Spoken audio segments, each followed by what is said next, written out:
반갑습니다. 초록배낭 한상봉 강사입니다. 우리 고려시대 지금 이어가고 있죠. 오늘은 문벌귀족이 지배층인 사회 때 일어난 대표적인 사건 중에 마지막 세 번째 사건을 정리할 겁니다. 무신정변입니다. 무신정변 전에는 이제 문벌귀족이 지배층일 때 여러 가지 모순점에 의해서 일어났던 이자겸의 난, 묘청의 성현천도운동 정리했죠. 자, 그리고 1170년에 일어난 무신정변입니다. 무신정변은 말 그대로 무술하는 신하들, 군인들을 얘기하는 거죠. 군인들이 정변, 반란을 일으켰다는 소리인데 어떤 일이 있었을까? 이걸 이제 들어갈 거죠. 고려라는 나라는요, 글 공부를 열심히 해서 관료로 진출하는 문신이 있고요. 무술 잘해가지고 이제 군인이 되는 이제 무신이 있는데, 이 고려 자체가요, 문신은 우대하고 무신은 천대를 했다는 겁니다. 숙문 천무 현상이라고 부르는데, 우리가 육군 참모총장이라 해야 됩니까? 군사 기구에서 가장 높은 관직은 문관들이 차지했다는 겁니다. 뒤에 가서 또 나오게 되고, 여러분들이 잘 알고 계시는 이제 고려시대 때 유명한 장군들 있죠. 서희라든지 또는 이제 뭐 강감찬이라든지 다 문신들입니다. 무신이 아니고. 이것만 봐도 차별이구나. 아무리 공을 많이 세워도 군인들이요, 전쟁터에 나가가지고 공을 많이 세워도 최고 관직까지 못 올라갔다는 소리입니다. 이런 차별을 받았던 게 우리 무신들인데, 차별을 받고 월급도 작고 뭐 이런 차별을 받는 것도 이제 참고 사는 것도 하루 이틀이지 꽝 하고 터져버리거든요. 1170년에. 이때 당시에 왕은 의종이라는 왕입니다. 의종이라는 왕은 실정을 했다. 실정이란 말은 이제 정치를 잘 못했다는 이야기죠. 사냥 가고 잔치 베풀고 잔치 연회 열고 이런 거 엄청 좋아했던 왕인데, 그날도 마찬가지입니다. 의종은 문신들을 데리고 또 사냥하러 가요. 사냥하면서 또 잔치 여는 거죠.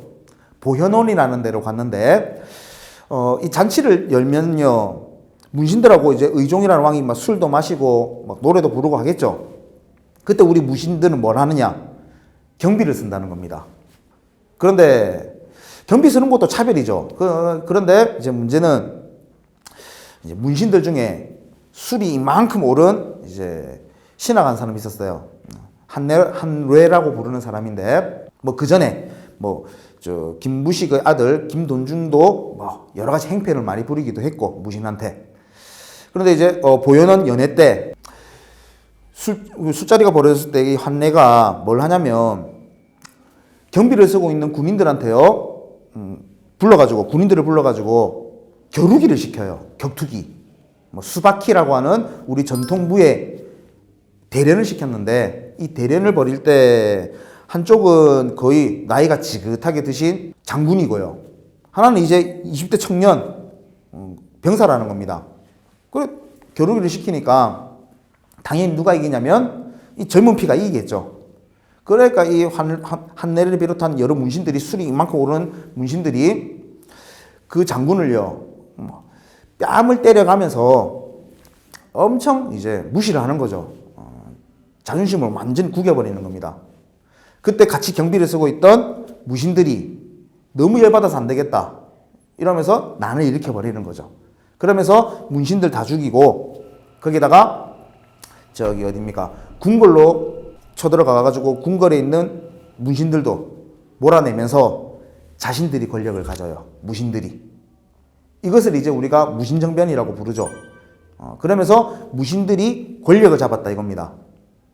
그러면 이 무신정변의 결과는, 원래는 이 무신정변이라는 사건이 터질 때 지배층은 누구였습니까? 그렇죠. 문벌귀족이죠. 그런데 이 무신정변으로 문벌귀족들을 쫙 몰아내고 무신들이 권력을 잡았답니다. 그래서 무신정변의 결과로 나오는 게 문벌귀족 사회가 몰락 또는 붕괴했다라고 이야기를 하는 거죠. 그러면 무신들이 권력을 잡았습니다.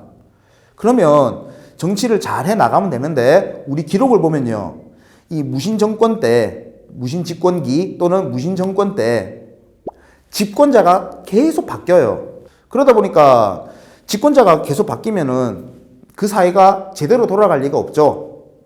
그래서 우리 보통 집권자 같은 경우는 뭐 이의방, 정중부, 경대승, 이의민, 최충원 뭐 이런 식으로 이어지지 않습니까? 집권자가 계속 바뀌었다는 겁니다. 이 와중에 누굽니까? 이의민 같은 경우는 이의민은 원래 경주에서 천민 출신이에요. 뭐 깡패였다라는 이야기도 있는데 이 사람이 의종을 뭐 뼈를 으개서 죽였다라는 말이 있을 정도인데 그 이의민도 천민 출신도 권력을 잡기도 하고요. 이 이의민을 몰아냈던 게 최충원이죠. 지금 여러 인물들이 등장한 집권자 명칭이 나왔는데 최충원이 제일 중요합니다. 왜 그런 거 아니? 이 무신 집권기가 100년이거든요. 1170년부터 1270년까지인데 그 중에서 최충원 때부터 한 40년가량을요 최씨들이 권력을 잡아요. 최씨들이. 왜냐하면 집권자가 계속 뭐 반란 일으키고 뒤바뀌고 하는 것을 막기 위해서 최충원 같은 경우는 나머지 군인들을 눌러버리기 위해서 교정도감이라는 것도 만들고 자신의 권력을 이제 자기 아들 최우, 최항, 최의 이런 식으로 최씨들이 권력을 잡거든요. 이때부터를 최씨 무신정권이라는 표현도 씁니다. 이런 식으로 집권자가 여러 번 바뀌면서 여러 차례 바뀌어가면서 사회가 혼란스러웠구나. 이게 고려왕족 500년 역사 중에 100년가량 무신집권기입니다. 그러면 무신들이 권력을 잡고 있을 때 왕권은 약해졌을 것이고 뭐 의종은요 맞아 죽고요. 명종은 최충원에 의해서 그냥 어떨결에 왕이 되기도 하고 이럽니다. 왕권이 약해지면 정치 잘 안 돌아가죠. 정치 잘 안 돌아가면요 관리들 부정부패는 심해질 수밖에 없습니다. 그럼 그 피해는 고스란히 누구한테로 떨어지겠습니까? 사회적 약자인 피지배층들 몫으로 떨어지겠죠. 그럼 이 피지배층들은 먹고 살기 힘드니까 봉기를 일으킨다는 겁니다. 무신집권기 때 엄청나게 많은 봉기들이 일어납니다. 피지배층들에 의해서. 그 중에서 가장 대표적인 봉기가 뭐가 있냐면 충청도 공주에서 일어난 망이망소인난이 있어요. 망이망소인난. 그리고 우리 개경에서 최충원의 노비인데요. 만적이라는 사람이 봉기를 일으킵니다. 물론 이제 만적의 봉기는 이제 실행에 옮겨보지 못하고 바로 이제 진압당해 사전 발각으로 실패해 버리는데 이런 망이망소의 난, 만적의 난, 뭐 전주 관노의 난, 뭐 여러 난들이 있는데요. 이 피지배층들만 난을 일으킨 게 아니고요. 문신들도 난을 일으킵니다. 문신들이 권력을 잡고 있다가 지금 무신들한테 다 쫓겨났죠. 그러니까 화난다, 열받는다는 겁니다. 그래서 문신들도 난을 일으키기도 했는데 가장 대표적인 문신난으로는요, 문신봉기로는요, 서경, 평양이죠. 평양의 사또라고 할 수 있는, 관리라고 할 수 있는 조이총이 난을 일으키기도 하고요. 저 국경지대에 병마사였던 김보당도 난을 일으킨 적이 있습니다. 그래서 이 무신집권기에는요, 문신들도 난을 일으키고 피지배층들도 난을 일으킬 정도로 사실 사회가 혼란스러웠던 시기다. 이렇게 보시면 되겠죠. 이게 무신정변과 무신집권기 때의 상황입니다. 그러면 오늘 무신정권을 다시 한번 정리해 보면요. 무신정변부터 들어가야 되겠죠. 무신정변이 일어나게 된 배경, 보현원 연회 때 무신들이 난을 일으켰죠. 그리고 권력을 잡았다는 겁니다. 권력을 잡고 문벌귀족들 다 몰아냈죠. 그리고 이제 무신집권기는 집권자들이 많이 자주 바뀌었다. 그나마 최충원 때는 이제 최씨 무신정권으로 이어졌죠. 40년간. 그 와중에 몽골의 침략을 받기도 하고.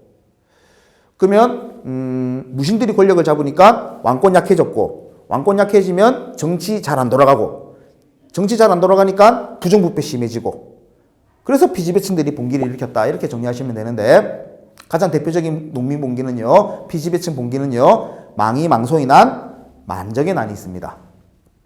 그리고 문신의 난으로는 조이총의 난, 김보당의 난까지 이렇게 정리하시면 되겠죠. 근데 이 무신집권기는 몽골의 침략을 받고요, 몽골한테 우리가 항복을 하거든요. 그러면서 우리 고려가 몽골한테 간섭을 받으면서 무신들은 자연스럽게 밀려나게 됩니다. 여기까지가 이제 1170년부터 1270년 무신 집권기의 이야기를 간단하게 정리했습니다. 자, 다음 시간에는, 다음 강좌에는 이제 이민족의 침입, 우리 고려가 끊임없이 다른 민족들이 침략을 받거든요. 그 침략받았던 순서와 누가 활약을 했는지를 이제 같이 정리해 보도록 하겠습니다. 자, 오늘 무신 집권기 수고하셨습니다.